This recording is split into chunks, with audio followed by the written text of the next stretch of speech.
চলছিল, মানে normal relax করে দিচ্ছিল, মানে একটু বেটার লাগছিল, প্রোটেস্ট চলছিল, ঠিক আছে, মানে বাট মেনলি আমরা যে এরিয়াতে আছি ওখানে একটু ডিপ্লোম্যাটিক আছে, তো ওখানে মানে এফেক্ট এত হলো না, যেটা মেন সাইডস এন্ড মেন এরিয়াসতে প্রবলেম হচ্ছিল। তো যেখানে এমবাসি এসব সবকিছু আছে ওখানে আমরা একটু প্রোটেক্টেড আছি, নালে পুরো ঢাকাতে যেখানে যেখানে university, because it was more like a students protest. তো প্রবলেম মানে আগে ছিল, সব factories, mills, all the work was displaced, shops were closed. তো যখন কারফিউ রিল্যাক্স করছিল আগে 1 সপ্তাহ 2 ঘন্টা 3 ঘন্টা করে রিল্যাক্স, তারপরে 10টা থেকে 5টা পর্যন্ত ওপেন হচ্ছে, তারপরে লাস্ট স্যাটারডে পর্যন্ত সকালে 10টা থেকে 8টা মানে খোলা ছিল। তো সবাই নিজের খাবার দাবার সবকিছু স্টপ করলো, মানে নর্মাল ওটা। বাট মেইন প্রবলেম হলো যে যারা ডেইলি আর্নার্স, আমাদের এত মানে ওটা প্রবলেম হয়েছে, ক্ষতি তো সবারই হয়েছে, সবার কাম ধন্দা সবকিছু বন্ধ, বাট যারা ডেইলি আর্নার্স ওদের বেশি প্রবলেম হয়েছে। মেয়ে তো জানালো যে ওরা ঘুমোতে পারেনি, রাত্রিবেলা কোনোদিন ঘুমোতে পারছিল না, সকালবেলা একটু ঘুমোতো, তাই খুব উৎকণ্ঠার মধ্যে সবাই ছিল। তার বয়স্ক শ্বশুর শাশুড়ি আছেন, তারাও খুব উৎকণ্ঠার মধ্যে, তারা তো শিল্পপতি ওখানকার একটা উত্তরা গ্রুপের, তো তাদের খুব বেশি চিন্তা ছিল যে কি হবে না হবে, কিন্তু ঠাকুরের কৃপাতে তারা সবাই সুরক্ষিত আছে, তাদের ব্যবসা বাণিজ্য শিল্প সব ঠিকই আছে। একদম একদম ওখানে তো বাংলাদেশের দুটোই ক্লাস আছে, হাই আপার ক্লাস না লোয়ার ক্লাস, আর মিডল ক্লাস বলে কিছু নেই ওখানে। তো সব থেকে বেশি ক্ষতি সবারই হয়েছে, যারা মাইনরিটি আছে তাদেরও হয়েছে, আর এমনি না আমাদের মুসলমান ভাইরাও অনেক মারা গেছে ওখানে শুনেছি আমরা।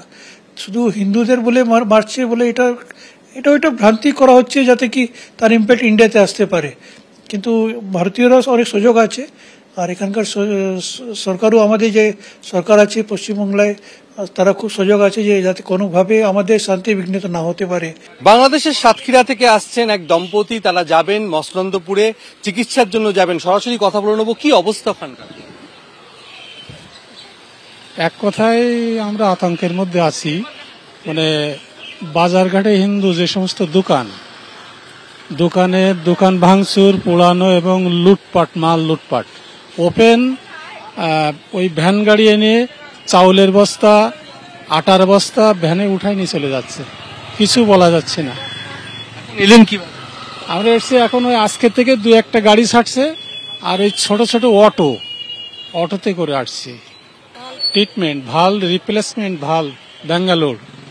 তো এখন যাব টেস্ট করাতে, ওই যে ব্যাঙ্গালোরের যে আছে RNT হাসপাতাল, ওখানে একটু টেস্ট করাতে যাব। ওখানের অবস্থা বলতে ওই যে দোকানপাট লুটপাট করে নিচ্ছে, এমনি আমাদের গ্রামে কোনো সমস্যা নেই। আতঙ্কে গতদিন রাত্রে আমার মতো এই বয়সের মানুষও লাঠি নিয়ে রাস্তায় পাহারা দিতে হয়েছে। কেন? ওই যে রাত্রি এসে উৎপাত করছে, গ্রামের মধ্যে প্রতিরোধ তৈরি হচ্ছে। হ্যাঁ, গ্রামের ভিতরে আমরা প্রতিরোধ তৈরি করছি, আমাদের নিজস্ব লোকজন যারা আমরা এক পাড়ায় থাকি, পাড়ার লোকজন আমরা, তাও গতকাল 2বার এসে হানা দেশে, কিন্তু ঢুকতে পারিনি।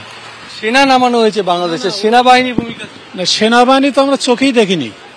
পুলিশ, আমার গ্রামে ক্যাম্প ছিল, পুলিশ রাত্রি পালায় চলে গেছে, পুলিশরা রাত 2টোর সময় ক্যাম্প ছেড়ে পালায় চলে গেছে পুলিশ। এই আতঙ্কের মধ্যে তো আবার এই সাতক্ষীরাতেই ফিরতে হবে। হ্যাঁ, ফিরবো, তবে প্রথম দিন থেকে আজকে অনেকটা শান্ত মনে হয়েছে আমাদের। আবার যে কোনো সময় তো, এখন সেটা ভবিষ্যৎ বলবে। রাতে আপনারা ঘুমোতে পারছেন না? ঘুম নেই, আতঙ্কে আমরা ডিউটি করছি। আমার মতো বয়সের মানুষও ওই লাঠি নিয়ে রাস্তায় ডিউটি করতে হচ্ছে, যাতে ওরা না ঢুকতে পারে। রীতিমতো বিনিদ্র রাত কাটছে তাদের। এমনকি শুধু তাই নয়, গন্ডগোল এতটাই চলছে, প্রতিরোধ তৈরি করছেন গ্রামের মানুষ, তারা লাঠি হাতে রাত পাহারা পর্যন্ত দিচ্ছেন, এমনই বললেন সাতক্ষীরার এই বাসিন্দা।